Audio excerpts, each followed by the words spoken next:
so as I just alluded to there, last night, a local TV news station in Florida broke a story that just absolutely floored me.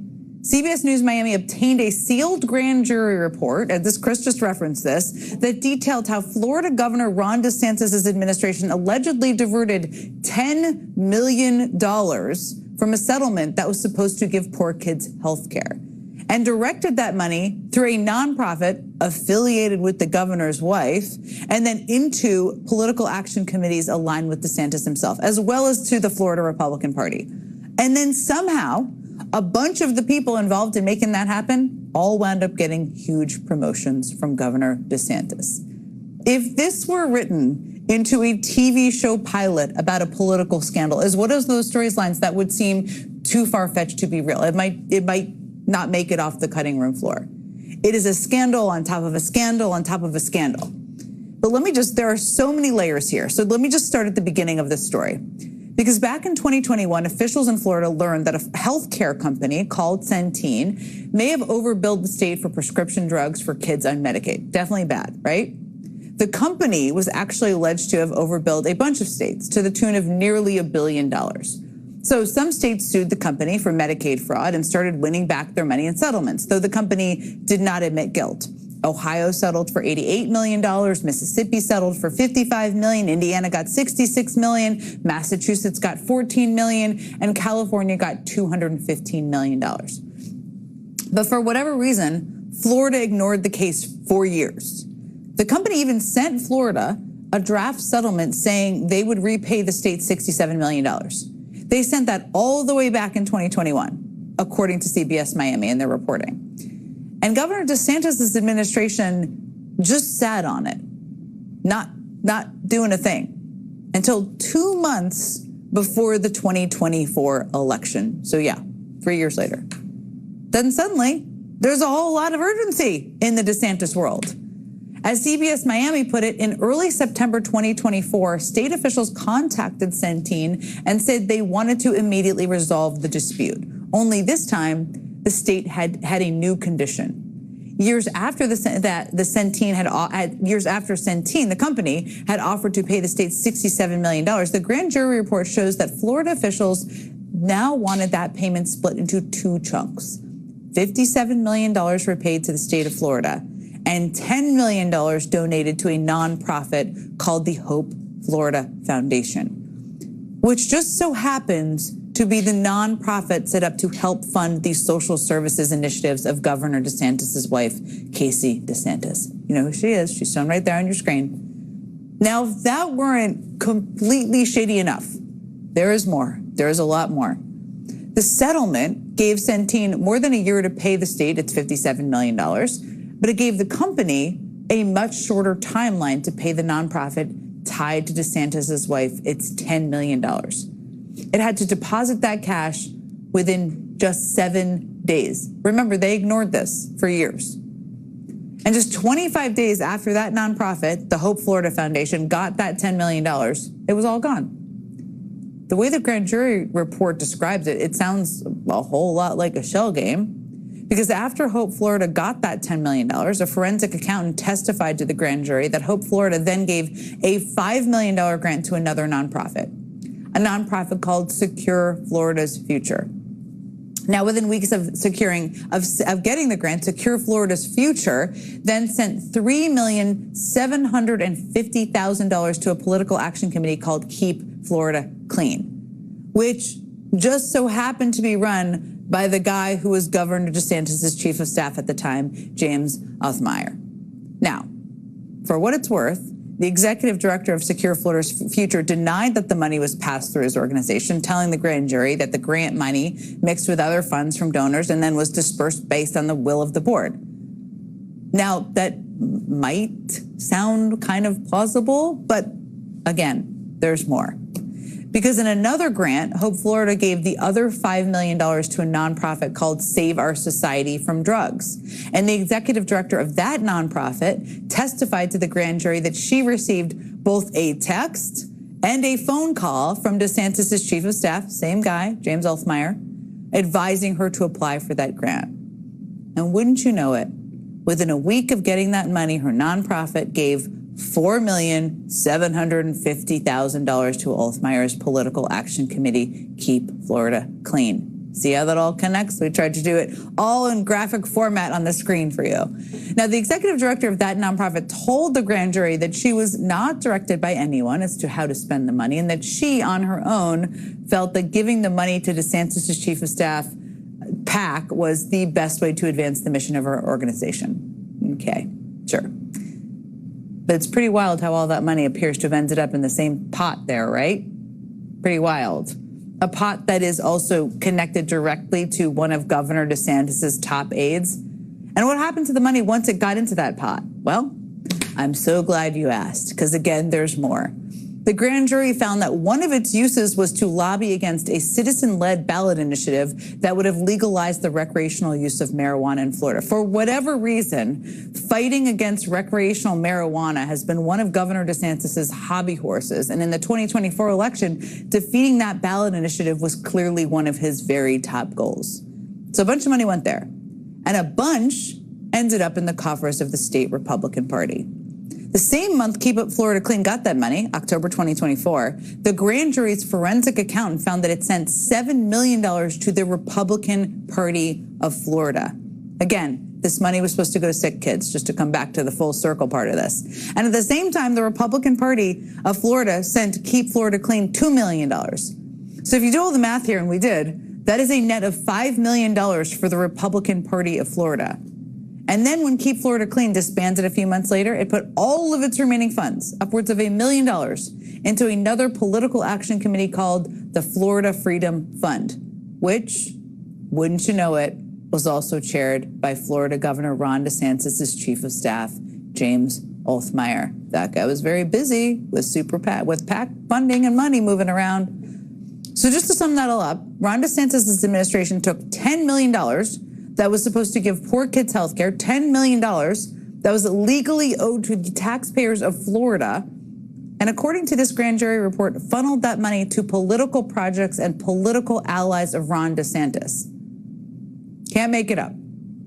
Now, amazingly, CBS Miami, which did excellent reporting on this, reports that a whole bunch of the people involved in this saga appeared to know how bad it all looked from the start. As CBS put it, Centene's lawyers were concerned about the $10 million they were handing to Hope Florida. Of course they were, especially because it was going to a charity aligned with the governor's wife. If that is not a freaking red flag, I don't know what is.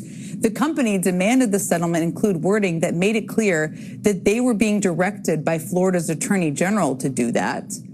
But according to CBS, Florida's Attorney General at the time, Ashley Moody, you know who she is, she's running for Senate again because she was appointed by Ron DeSantis, did not want to be responsible for that.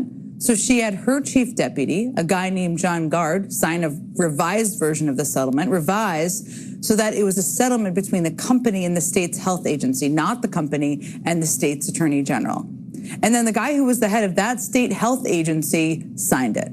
The guy who signed that, the guy who was the head of that state health agency at the time, Jason Wida, DeSantis later made him his chief of staff. Again, you cannot make this up. The Attorney General's top deputy who reconfigured the settlement, John Gard, DeSantis appointed him as a judge on Florida's appeals court. The Attorney General herself, I already mentioned her, Ashley Moody, well, DeSantis appointed her to the U.S. Senate to take the seat left vacant by Marco Rubio when he joined the Trump administration. And DeSantis' old chief of staff, James Olthmeyer, very busy with PAC moving around money, the guy who ended up with all of that money in his political action committees, DeSantis appointed him to be Florida's Attorney General when Ashley Moody left to become senator. Seems like Governor DeSantis has been pretty great for all of their careers, helping him out. Pretty good for them. Now, I should note that the grand jury found insufficient evidence to charge anyone criminally because they say nobody will take responsibility for the original decision to give $10 million to Hope Florida. And almost all the folks involved here deny they did anything wrong. Governor DeSantis denied wrongdoing during a press conference today, calling the investigation a hoax. Of course he did. Florida Attorney General Olthmeyer also denied wrongdoing today, calling CBS's reporting a, quote, Democrat witch hoax. Okay. I believe the word you were looking there for was hunt, but I digress. The now Senator Ashley Moody said today that reports on the subject were misrepresenting the facts and said that her old office had no knowledge of how the funds would be spent once they were first deposited. Okay. Jason Wida did not give a comment to CBS Miami for the reporting, and John Gard told CBS Miami that he couldn't comment further on grand jury proceedings as a sitting judge, and went on to say that it was under Florida law, it was unlawful to disclose grand jury proceedings. That was actually a very common refrain, that is the real takeaway here. Florida Attorney General Elthmeyer's deputy chief of staff also told CBS Miami that unauthorized disclosure of grand jury proceedings was a crime. And when pressed about the issue today, Governor DeSantis went so far as to say that the disclosure of the grand jury report was the only crime he saw here. What's your reaction to the grand jury report into the diversion of Medicaid funds for political purposes? Well, the only crime that was apparent was whoever leaked the grand jury report. Okay. I don't know about you, but I am a whole lot more concerned with the potential misuse of 10 million taxpayer dollars than I am with the leaking of the report that uncovered it, that links to a lot of people in the DeSantis orbit. Now, earlier this year, President Trump tasked Vice President J.D. Vance with establishing a task force to find and eliminate fraud in America's public benefit systems. Since then, Vance has been dining out on the premise that he is an anti-fraud crusader. He has demonized entire populations of immigrants, painting whole groups as fraudsters. He has repeatedly tried to link the names of Democratic lawmakers with the word fraud however he can. Well, now in Florida, a state grand jury is pointing to what appears to be some very real, massive fraud. $10 million from a Medicaid settlement, money that was supposed to be used to provide health insurance for poor children, instead allegedly being funneled into the political action committees in the Republican Party of Florida. Back in May, Vance held an anti-fraud press conference in which he said explicitly that this was the kind of thing he was hunting for, and that no matter who was involved, no matter their political positions, he would prosecute them. As much as we care about protecting these programs, we also care about ensuring that federal and state officers aren't violating the law. And if they are violating the law, then of course we have to prosecute them. That's an important part of equal justice under law. Sounds good, J.D. Vance. Now, I should tell you, we reached out to the vice president's office for comment on today's story out of Florida. We have yet to hear back. So with the federal government seeming to turn a blind eye here, even the anti-fraud crusader there you see on your screen, how does the state of Florida actually get justice? Joining me now is David Jolly, a former Republican congressman, now the Democratic nominee for governor of Florida. And just today, I should note, the Cook Political Report moved his race from solid Republican to likely Republican. That is certainly the direction you want when you are running for office.